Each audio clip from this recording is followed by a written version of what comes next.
What is the true economic impact of immigrants in America, both documented and undocumented? If you listen to the Trump administration, you get one idea, but the facts might not actually back that up. And joining us now to break this down, Susan Ferris, senior reporter at the Center for Public Integrity. Susan, welcome back to the show. Hi, thank you. Very glad to have you here. I enjoyed your write-up recently about this, and one of the things that stood out was there are some economic figures concerning how much in taxes various groups of immigrants pay. And it turns out that the Trump administration was apparently not interested in including those in a recent write-up about this. Could you tell us about that? Yeah, sure. So this was about refugees. Refugees and people who are asylum seekers who are granted asylum, which is a big deal these days, right? So we get questions from our audience, from readers, and one of the questions that we get frequently is about costs. And someone wanted to know when do refugees start contributing as opposed to receiving benefits? And I went back and looked at reports that had come out, and one of them was a report that the Health and Human Services Department did that the Trump administration borrowed from, but only looked at the costs. And this is a common trick in politics, to just look at costs of a particular group and not look at contributions. And this Health and Human Services report, it was never released, but it was leaked to the New York Times, which put it on its website. But we went and read it carefully and looked at some other figures. And that report found that over a 10-year period, refugees and people who received asylum actually paid $63 billion more in tax revenues to local, state, and federal governments than they took out in services, including what's probably the biggest, which is K through 12 education. Susan, can you break down just for our viewers the difference between refugee status and someone seeking asylum? Sure. Refugees are vetted abroad. Those are the people that you may see living in refugee camps or living in cities in Turkey or Syria or places in Southeast Asia.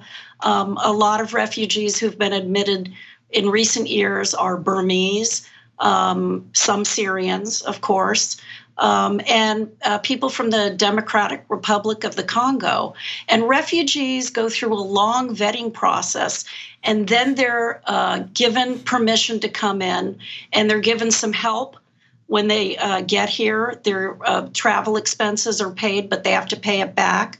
And they can start working pretty quickly. Asylum seekers are the people who show up at borders, or they're already in the US, and they come forward and say, I would like to seek asylum. There's people who have come in on visas, they're working, they're students, they come from a country with persecution, and they may be a targeted group. And those are the people that are asylum seekers. Those people can apply for a permit if they pass their initial credible fear interview to get a work permit, but they have to wait 5 to 6 months usually to get that. And then they wait longer because their petition has to go to immigration court. They're not allowed to have an appointed attorney, but they can have an attorney. And a lot of those people, someone pays for them to have one, like maybe a family member here, or they get a pro bono attorney. So you talked about some of the figures of sort of the net gain beyond any sort of social spending or social services or anything like that from this community. That I found even to be surprising. I don't buy into the belief that this is some sort of massive drain or anything like that, but $63 billion over a decade is quite a bit of money. In what form does that come? How is that actually being generated at the different levels that you mentioned? Well, people are working and they're paying sales tax, they're paying income taxes, might be paying property tax.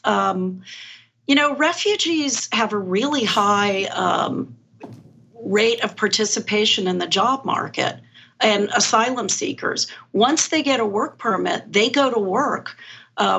We did a story last year with, or I think it was in 2017 in Idaho, where dairy farms that have labor shortages had Burmese refugees working alongside Mexican immigrants and people from the Congo working at dairy farms.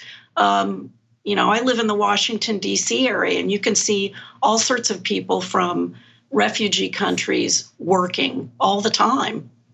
So it's interesting. I mean, of all the arguments that I've heard, either for or against changing the number of asylum seekers or refugees that we're allowing in, I've never seen, it seems like you could make the case that certain states should be competing over these populations because they're effectively investments that pay off over the course of a few years. But I've never actually seen it put that way. Would that be a fair way to characterize why an area might want to allow more refugees from a particular part of the world to come in? Well, this particular area in Idaho has a long history of admitting refugees. It might seem odd to some people, but Twin Falls, Idaho has a long tradition of organizations there that are religious and some university organizations that pave the way to bring people in.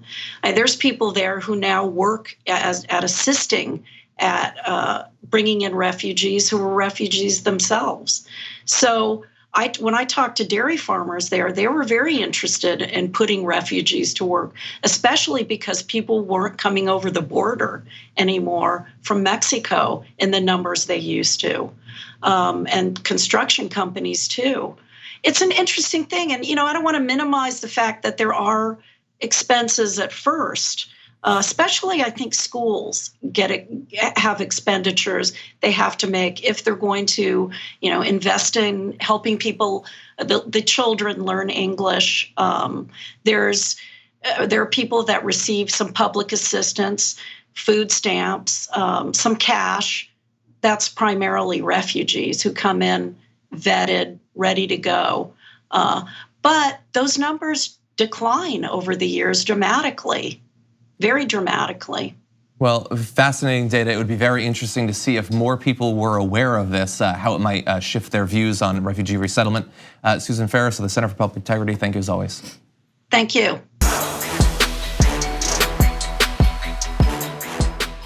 Thank you very much for watching this clip from the Damage Report. If you liked it, don't forget to subscribe to this channel and ring the bell on YouTube to get notifications of our new videos.